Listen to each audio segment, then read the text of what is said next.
It is a really cold day here at the Cooke Ranch, and so, hi George. I am trying to go through my stuff, and what I'm realizing is I have been pack ratting some things. This is Bill's dad. Here's the problem. I've got all these great binders that are organized, but the stuff that was too big for him, I haven't been sure what to put them in. So I've got, artwork the kids have done for me and documents, old newspapers. Let me see.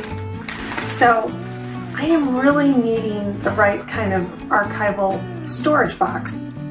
I don't know if it's a box, it's a folder. Whatever it is, I'm guessing you might have some of these kinds of things around, whether it's the grandkids' artwork or it's a large item. In fact, let's keep digging around the house because I think there's a couple of different things we could be storing a lot better than I am right now. So let's go.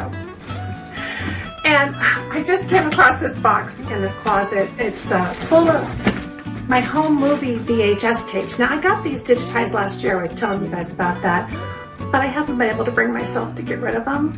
But I think there must be a better container to store them in. So I'm looking for options. And I found this quilt, which I realize also needs some better protection. So I can save it for my kids, my grandkids. And then I found this. This is Bill's dad's naval uniform. And I feel terrible. It's got all this dust and everything, but it's still in really good shape. So looking for storage solutions. And that's what we have for you today. Our 10 top storage solutions so that you and I can take a lot better care of the wonderful family heirlooms that we have around our homes.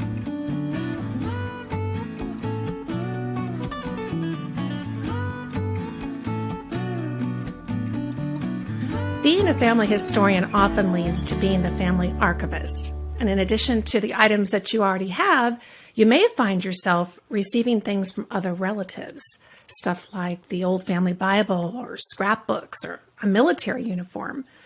The task of correctly archiving the family history can definitely get a bit overwhelming. However, with the right tools and supplies, you can make a real difference in preserving your family's treasures for generations to come. Denise Levenick is the author of an article. It's called A Genealogist's Guide to Archival Supplies. It appears in the November-December issue of Family Tree magazine. She's also a writer. She writes for her blog, thefamilycurator.com, and she's here to help us with this really important archiving task. Welcome to the show, Denise. Thanks, Lisa. It's nice to see you again. It's great to see you too. We cross paths often over the years at the various conferences, and it's wonderful to have you here at the show. I'd love to talk about the supplies we need because obviously to complete a task, do a good job of it, we got to have the right tools. And that's certainly true when it comes to archiving. So let's just jump in and talk about, you've got 10 of your top tools that I know that you've used as an archivist. What would be number one?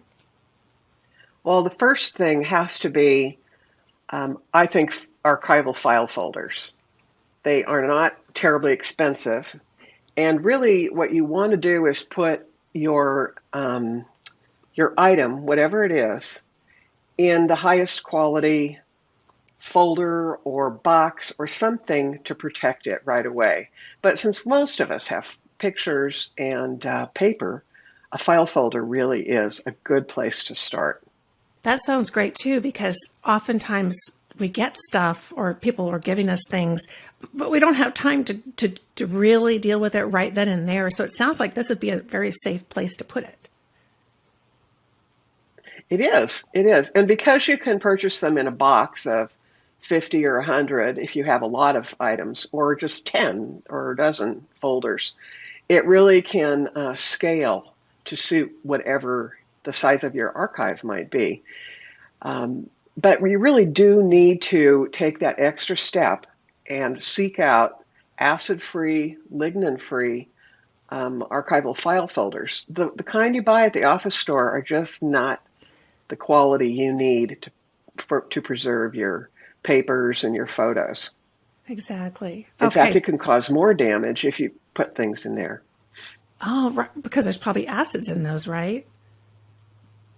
Right, because the regular office supply ones, particularly the kind that are just, for regular office paper, Right. they're they have so much acid in them that they can cause your item to deteriorate even more. All right. So number one is our acid-free file folders. And for those of you watching, yes, we will have a list of these below the video here and also on our website. Okay. So number two, I see here flip top document case. This sounds like a specialty item. What are we talking about here? These boxes are so confusing. When you go to the website and you say, "Oh, I need some storage containers," the names I think are confusing of these Mhm. document cases and boxes. This is one right here. I have a little show and tell, and you can see it looks like a mini file folder box. And that's exactly what it is.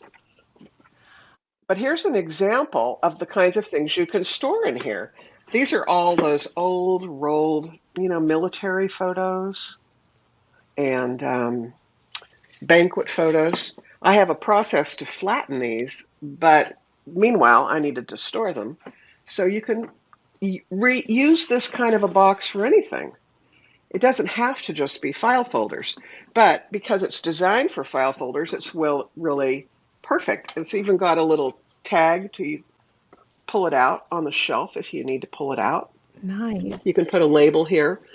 I like this size. It's about 5 inches wide because when you get those file folders in there, it gets heavy. And a lot of us store these up on shelves, and then it's just heavy to move down. I bought some real wide ones that are 7 inches or 8 or something, and man, those things are heavy. So I recommend this 5 inch one. I myself have some items that are definitely odd sizes, or like you said, they were originally rolled up and I haven't, flattened them out and decided what I'm going to do with them yet.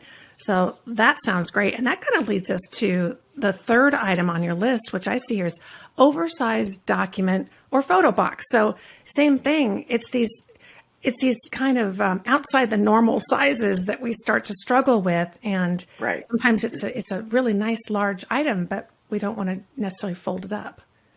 No. In fact, you want to unfold the item and let those folds relax.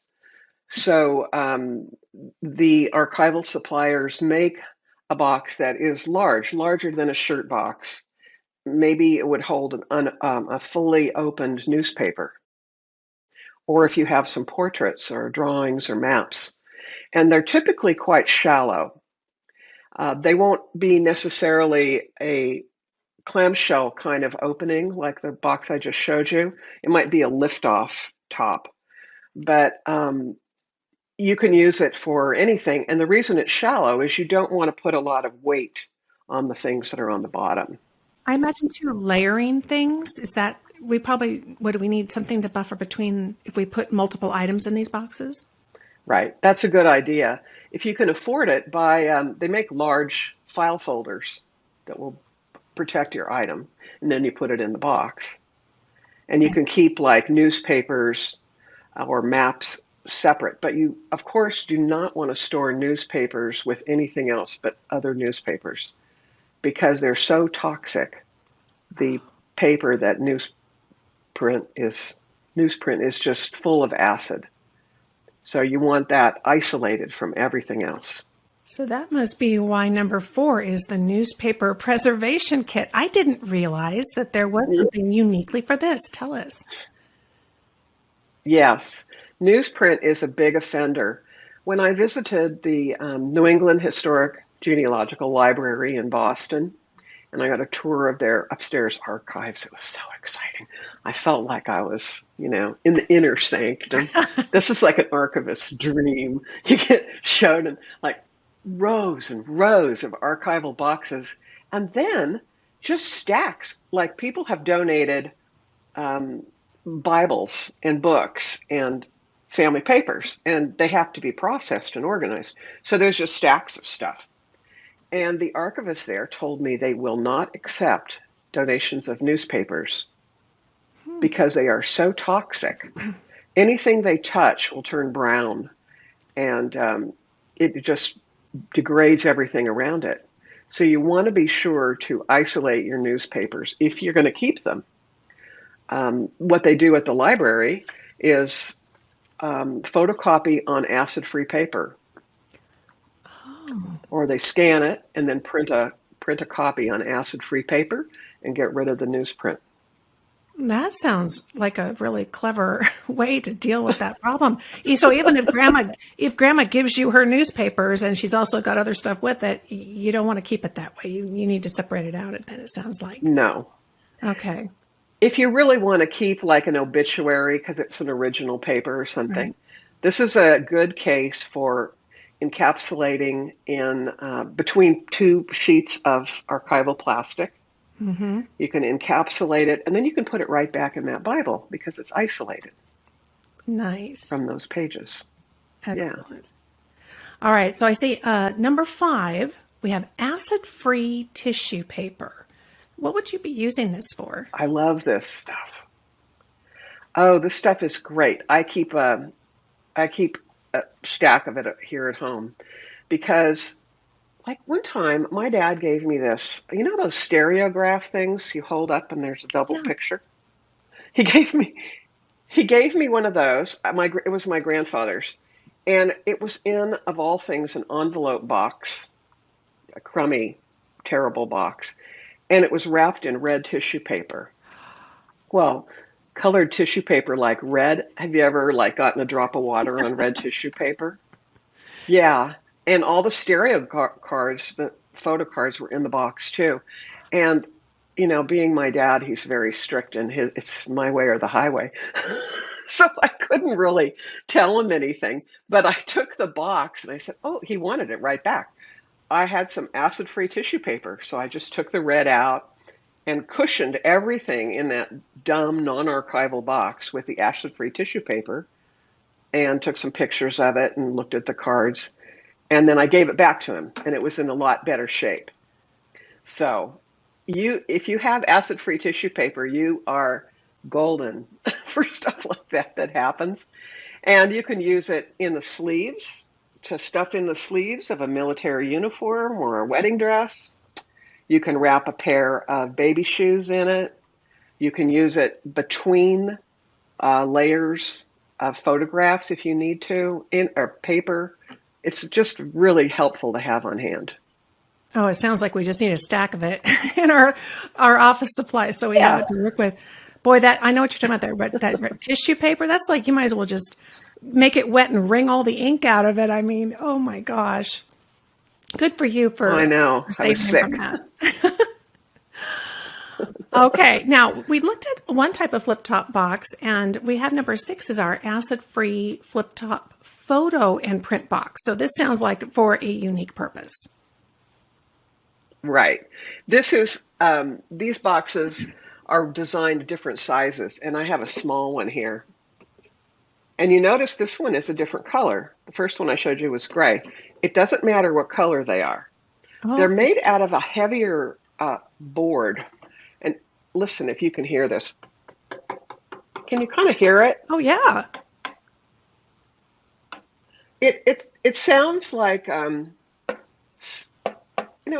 it's heavier. And actually, this little box, just like this, will protect the contents against just mild changes in temperature and humidity, just the box itself. So it's really good protection. This one is 5x7, and it's designed to hold like 5x7 photos on edge. You would put them on their edge. That way there isn't the pressure, the weight of the things on the top weighing down the things on the bottom. These come all sizes. You can get big ones that are more like a shoebox if you have a lot of photos. You can get dividers to use in the box. But this would also be fine. Use some acid-free tissue and put a pair of baby shoes in there.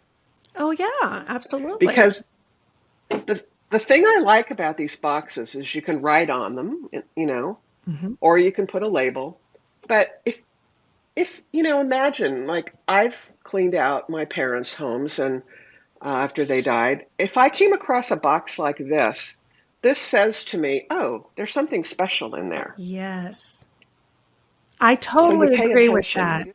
Yeah, because it's interesting. We think about that. I mean, as I'm putting stuff together in my office, I'm thinking when I'm gone, you want something that signals to people, keep this, don't toss this. This is important. So really, you're kind of dressing it up and giving them a signal that this has been already taken care of. So it needs to continue to be taken care of.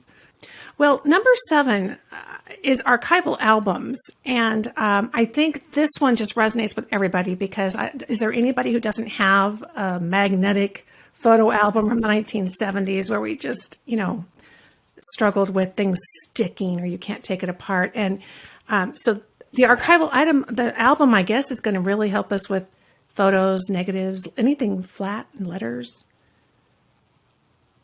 Right. The albums are designated archival quality, and you want to look for a binder that is archival, as well as the inside pages. And it would depend on if you want a scrapbook.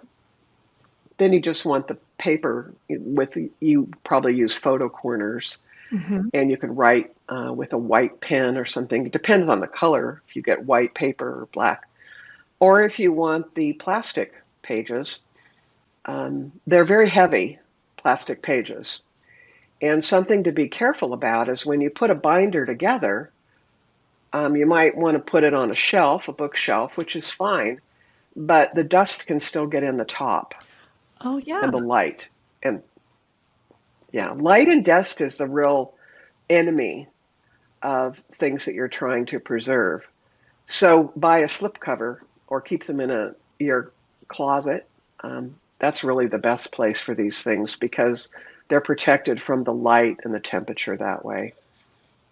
Good point. So you're saying that they might even, if you had to have them out on a shelf, if you want them in your living room and you want people to pull them off the shelf and look at them, maybe lay something over the top of the albums or something just so the dust isn't settling inside. Yeah, Okay. yeah. You should know how the top of your books can get dusty.